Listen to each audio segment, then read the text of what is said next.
I still do not think it is wise, Reagan said.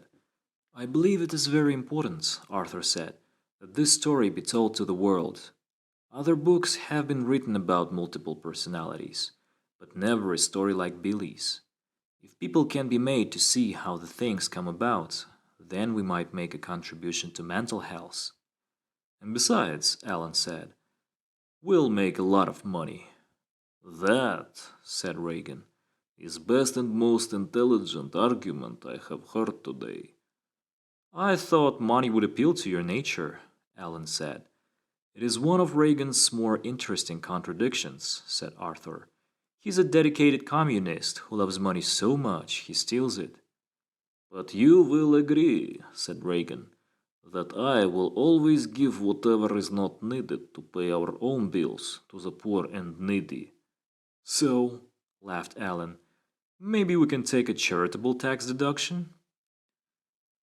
On December 19th, the city editor of the Athens Messenger telephoned the hospital for an interview with Billy Milligan. Billy and Dr. Cole agreed.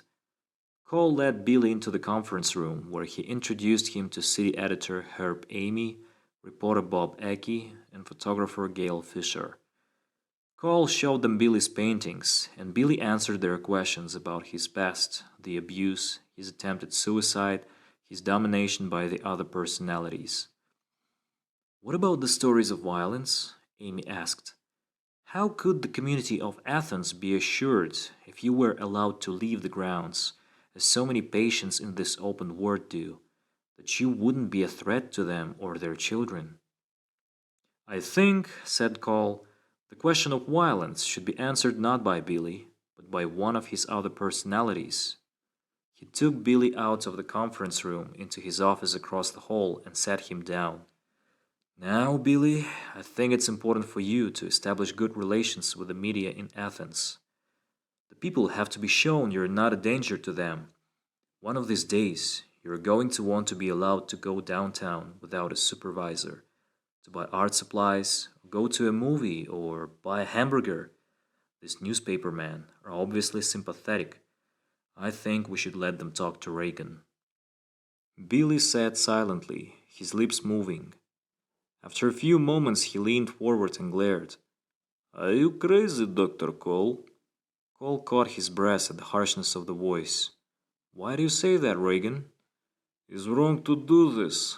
We have struggled to keep Billy awake. I wouldn't have called you out if I hadn't thought it was important. It's not important.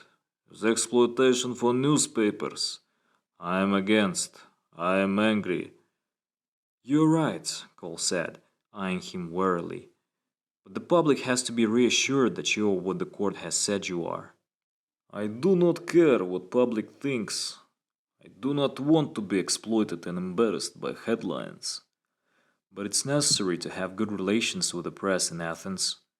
What the people in this town think is going to have an effect on your therapy and your privileges. Reagan thought about it. He sensed that Cole was using him to give weight to his statements to the press, but Cole's arguments were logical. You think it's right thing? He asked. I wouldn't have suggested it if I didn't. All right, Reagan said. I will talk to reporters. Cole led him back to the conference room, and the reporters looked up apprehensively. I will answer the questions, Reagan said.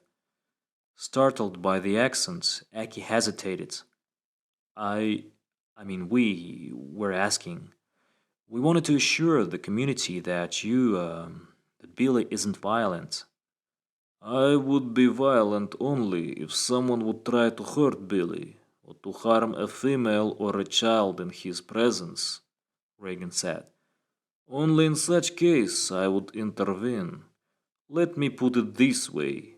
Would you allow a person to hurt your child? No. You would protect wife, child, or any woman.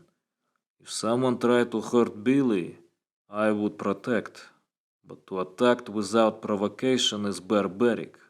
I am not barbarian. After a few more questions, the reporters asked to speak to Arthur. Cole relayed their request, and they saw Reagan's hostile expression change as if melting. An instant later, it hardened into a haughty, thin-lipped frown. Arthur looked around, preoccupied, took a pipe from his pocket, lit it, and blew a long stream of smoke. "This is quite mad," he said. "What is?" Dr. Cole asked. "Putting William asleep to bring us out on display. I have been trying my hardest to keep him awake. It's important for him to stay in control.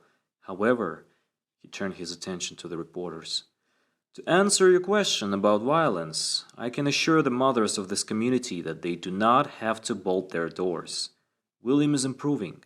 He is gaining logic from me and the ability to express anger from Reagan. We're teaching him and he is consuming us. When William has learned everything we have to teach him, we shall disappear." The reporters wrote quickly in their notepads. Cole brought Billy back, and as he came out, he began to choke on the pipe. "God, that junk's terrible," he said, and threw it on the table. "I don't smoke." Answering more questions, Billy said he did not remember anything that had happened from the time Dr. Cole had taken him into the other room. He spoke hesitantly about his aspirations. He hoped to sell some of his paintings and put part of his money into a child abuse prevention center. As the messenger staff left the room, Cole noticed all three looked quite dazed. "I think," he said, walking with Billy back to AIT, "we've got some more believers." Judy Stevenson was busy on a case, so Gary Schweikart drove the head of the public defender's office with him to Athens to visit Billy. Gary wanted to know more about the writer who was going to do the book, and about Alan Goldsberry, the Athens attorney Billy had hired to handle his civil affairs. They met at 11 o'clock in the conference room, along with Dr. Cole, Billy's sister, in her fancy robe. Billy insisted he had come to his own decision, and that he wanted this writer to do the book. Schweikart turned over to Goldsberry a list of publishers, potential writers, and a producer who had shown interest in the rights to the story. After the meeting, Gary went off alone with Billy to chat briefly. "I've got another case that's in the headlines now," he said. "The .22 caliber killer." Billy looked at him very seriously and said, "You've got to promise me one thing." "What's that?" "If he did it," Billy said, "don't defend him." Gary smiled. "Coming from you, Billy, that's really something." When Gary left the Athens Mental Health Center, he had mixed feelings, knowing that Billy was in other hands now. It had been an incredible 14 months, all demanding, all consuming. It had contributed to breaking up his marriage with Joanne, the time the case had taken away from his family, and the notoriety it was still causing.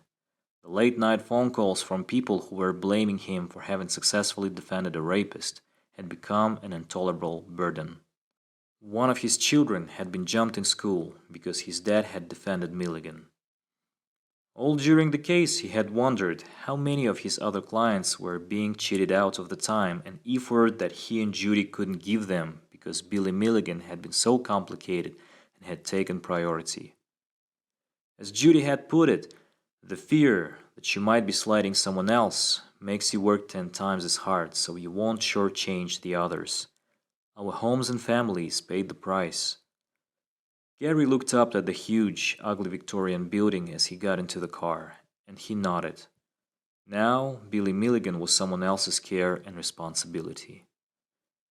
Billy awoke on December 23rd, nervous at the thought of talking to the writer. There was so little he could actually remember of his early years, just bits and pieces, the things he had picked up from others. How could he tell the writer the story of his own? After breakfast, he walked to the end of the lobby, filled a second cup of coffee from the urn, and sat in the armchair to wait for him. Last week, his new lawyer, Alan Goldsberry, represented him on the book, and they had signed contracts with the writer and the publisher. That had been hard enough, but now panic was setting in. "Billy, you have a visitor." Norman DeShong's voice startled him, and he jumped up, splashing coffee on his jeans. He saw the writer coming through the door of the wards, down the steps into the corridor. God, what had he gotten himself into? Hi, the writer said, smiling. Ready to start? Billy led the way to his room, then watched as a slight bearded writer unpacked his tape recorder, notebook, pencils, pipe, and tobacco, and settled back in a chair. Let's make it a practice to start each session with your name. For the records, who am I talking to? Billy. Okay, now, when you first met me in Dr. Call's office, he mentioned something about the spots, and you said you didn't know me well enough to tell me about it. How about now? Billy looked down, embarrassed. That wasn't me you met that first day. I'd have been too shy to talk to you. Oh, who was it? Alan. The writer frowned and puffed at his pipe thoughtfully. Okay, he said, making a note in his memo book. Can you tell me about the spots? I learned about it as I learned about most other things in my life at Harding Hospital when I was partially fused. That was Arthur's explanation to the younger ones about being in the real world. Billy led the way to his room, then watched as a slight bearded writer unpacked his tape recorder, notebook, pencils, pipe, and tobacco, and settled back in a chair. Let's make it a practice to start each session with your name. For the records, who am I talking to? Billy. Okay, now, when you first met me in Dr. Call's office, he mentioned something about the spots, and you said you didn't know me well enough to tell me about it. How about now? Billy looked down, embarrassed. That wasn't me you met that first day. I'd have been too shy to talk to you.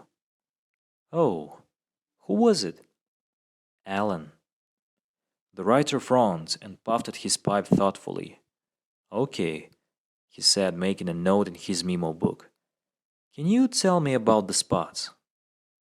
I learned about it as I learned about most other things in my life at Harding Hospital when I was partially fused. That was Arthur's explanation to the younger ones about being in the real world. What does a spot look like? What do you actually see? It's a big white spot shining on the floor. Everybody is standing around it or lying on their beds near it in the dark, some watching, others sleeping, or busy with their own interests. But whoever steps on the spot holds the consciousness. Do all your personalities respond to the name Billy when spoken to? When I was asleep and outsiders were calling for Billy, my people started answering to the name. As Dr. Wilbur explained to me once, the others do everything they can to conceal the fact that there are multiple. The truth about me came out only by mistake when David got scared and told Dorothy Turner. Do you know when you people first came into existence? He nodded and leaned back to think. Christine came when I was very little. I don't remember when.